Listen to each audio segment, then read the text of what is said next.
days later ay walang masyadong nangyayari sa buong linggo. Patuloy sa pagsasanay si Danny. 2 linggo siya nag-undergo ng Hell Weeks routine at sumakit ang buong katawan niya. Subalit, napansin naman niya na lumakas na rin siya. Isang gabi, naglalakad siya sa may hallway nang makita niya si Doc De Selva. Napansin din siya ng doktora. Sinubukan ngumiti ni Danny kahit bahagya lang. Huminto naman ang doktora sa paanan ng hagdanan. Hindi ito umalis hanggang sa makalapit na si Danny. Good evening po, Doc. Magalang na bati ni Danny. Good evening rin, Danny. Kumusta ka naman? Okay lang naman, Doc. Medyo sumakit lang ang katawan ko eh. Oo nga, narinig kong sinasanay ka raw ni Sarge Nabal. How's your training going? Mahirap, Doc. Pero kailangan rin eh. Tsaka hindi ako binibaby ni Sir Jeric. Pinaparamdam niya talaga ang hirap ng training. I see. Well, sige, magpahinga ka na muna, Danny, para may lakas ka for tomorrow. Paakyat na si Doc De Selva ng hagdan. Actually, Doc, kung okay lang sana na mag-usap muna tayo. Okay, sige. Doon tayo sa office. Doon na lang tayo sa rooftop, Doc. Mas malamig doon tsaka maganda ang view. Nakangiting sabi ni Danny. Pumayag naman ang magandang doktora at magkasama silang umakyat sa rooftop. Pagdating nila sa itaas, silang dalawa lang. Tumampi kaagad ang malamig na simoy ng hangin. Madilim na sa paligid at wala ng kuryente sa syudad. Mas maganda siguro kung may kuryente, no? Makikita mo yung mga building dun sa malayo. Sumandal si Andrea sa gilid ng rails at tinanaw ang madilim na syudad. Tumabi naman si Danny. Doc, matanong ko lang sana eh. Iniiwasan niyo ba ako? Napatitig si Andrea kay Danny. Hindi naman sa ganun, Danny. Marami lang talaga akong ginagawa. I got responsibilities to maintain dito sa ospital. Alam ko yun pero ilang beses na rin tayo nagtatagpo pero di nyo talaga ako kinigubo eh. Natahimik sandali si Andrea. Tumingin ito sa malayo. Dahil ba dun sa kiss natin? Isang katanungan na pansinghap ng malalim si Andrea. Tila naiilang sa sinabi ng mas nakakabata sa kanya.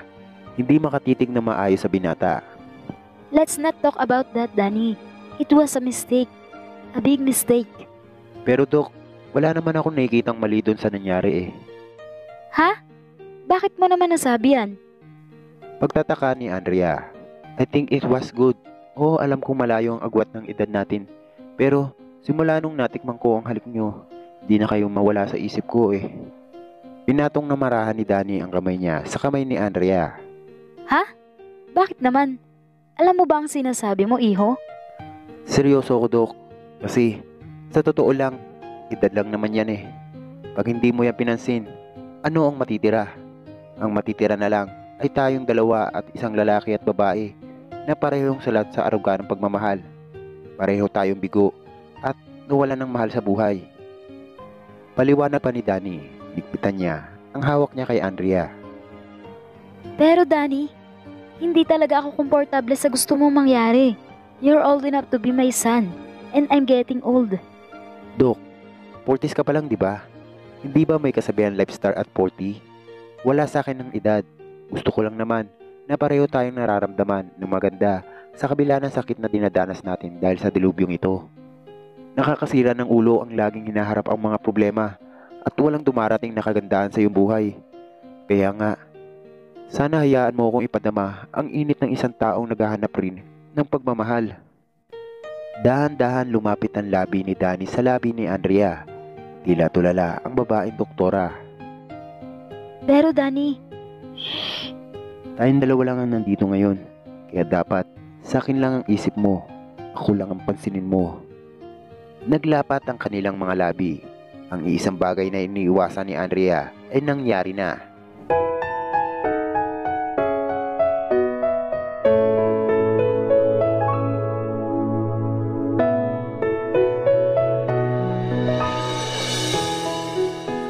Samantala, naiyak na si Eric sa nalaman. Hindi siya makapaniwala at mas masakit pa ay isa rin siya sa mga naging biktima ng kanyang manyak na angkel. hayop ka! Bitawan mo kapatid ko! Isang plastic na upuan ang binasag ni Michelle sa likod ni Brando at nabitawan nito si Erich.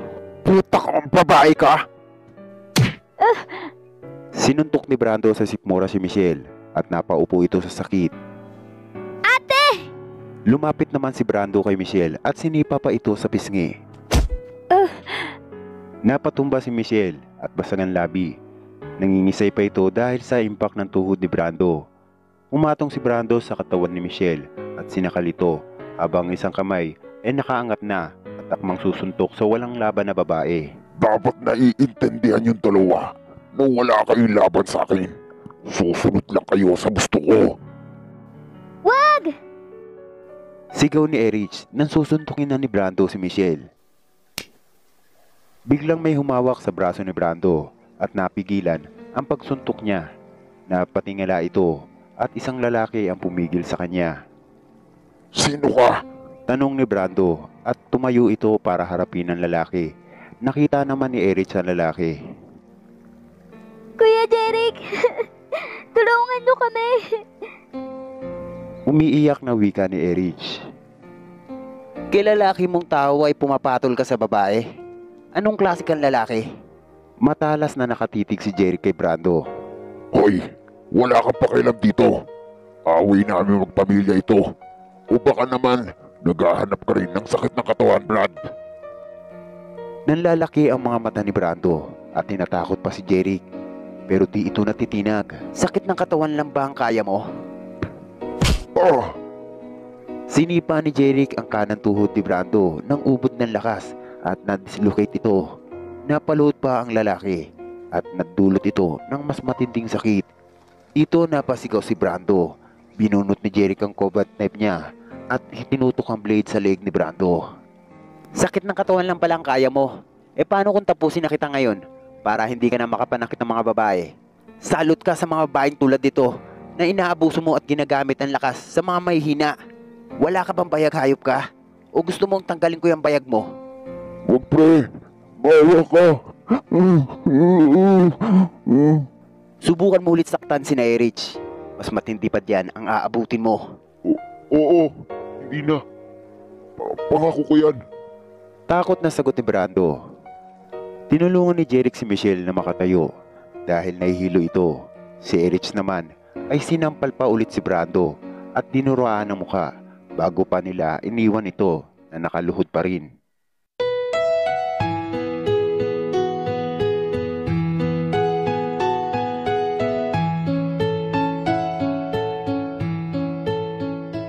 Samantala, kanila Danny at Andrea, hindi makapaniwala si Danny na matitikman niya ang magandang si Doc De Selva. Buong akala niya ay matapang ito. Pero sa kabila ng seryoso nitong personal ay may isang babaeng nakatago sa pagkatao niyang kulang na lamang ng pagmamahal. Sa kwarto naman ni Doc De Selva, doon natapos ang mainit na tagpo ng dalawa. Nakayakap si Andrea at nakasandal ang ulo sa dibdib ni Danny. Pareho silang walang saplot at dinarama ang init sa isa't isa. Nakatutok lang sa kisame si Danny. Di ba ex mo yung isang kasama nyo? Yung Nika ba yun? Ha? Paano mo nalaman? Naikwento lang sa akin. Bakit pala kayo naghiwalay? Hindi muna nakasagot si Danny. Naabutan niya akong kayakap ko ang kaibigan ko sa kwarto ko. Humihingi kasi ng payo sa akin, kaya pinayuhan ko. Kaso, iba ang nakita ni Nika. Mag-i-explain na sana ako. Kaso hindi ko na nagawa dahil matindi ang galit sa akin ni Nika. At nagsimula na ang infection. Ganun ba? Mahal mo pa ba siya, Danny? Di ko alam. Napatingala si Andrea at tinignan si Danny. Umiling na nakangiti ito. I think you still love her. Paano mo naman nasabi yan? Pagtataka ni Danny. Sa edad ko na to, I learned a lot from experience, Danny. And I know a person who's in love when I see one. Hindi nakasagot si Danny. Natameme ito. Pero huwag kang mag-alala, Danny. Hindi ako nagsiselos. Masyado pang maaga para masabi ko kung anong feelings ko sa'yo. Right now, i-enjoy lang muna natin ang init dahil pareho tayong down. Sleep ka na, Dok. May gagawin pa tayo bukas. Mwah! Good night, my Danny boy. Wika ni Andrea na nag-good night kiss kay Danny. Si Danny naman ay nakangiti pa rin sa kisame at may inaalala.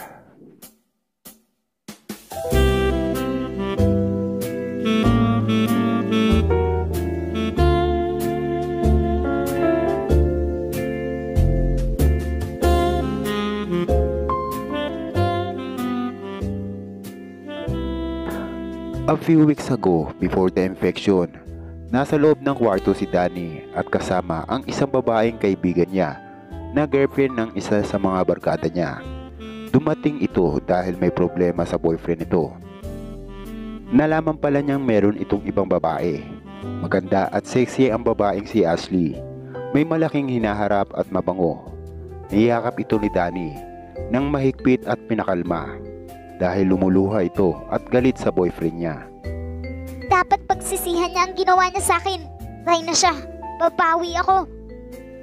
Ano namang gagawin mo, Ash? Tanong ni Danny. Nagkatinginan sila ni Ashley. Kahit walang sinasabi ang babae, ay nababasa naman ni Danny ang iniisip nito. Dito na ilang ulit na inaangkin ni Danny ang alindog ng kaibigan niyang si Ashley. Hindi niya namalayan, papunta na si Nika sa boarding house niya nung gabing iyon. Matapos ang maghapon nilang makasalanang tagpo, ay nagyakapan pa ang dalawa. Thanks, Dan, sa moment na to. Ang galing mo pala. Dapat ikaw na lang naging boyfriend ko. Wika ni Ashley. Sira. May girlfriend ako, no? Walang hiya ka, Danny! Biglang may sumigaw sa likod ni Danny. Nika? Umalis ka agad si Nika at hinabol ito ni Danny. Nagising si Danny sa kasalukuyan. Napahawak ito ng noo niya. Tinignan niya ang natutulog pa rin si Doc Andrea na nakayakap sa kanya ng mahigpit. Umiling na lang si Danny. Alam niya kung ano ang buong katotohanan ng nangyari sa kanila ni Nika. Ang tunay na pangyayari kung saan hindi makasumbat si Danny sa ginagawang panghihirap sa kanya ni Nika. Isang pagkakamali, kanyang pinagsisisihan. Itutuloy pa nga ang susunod na kabanata.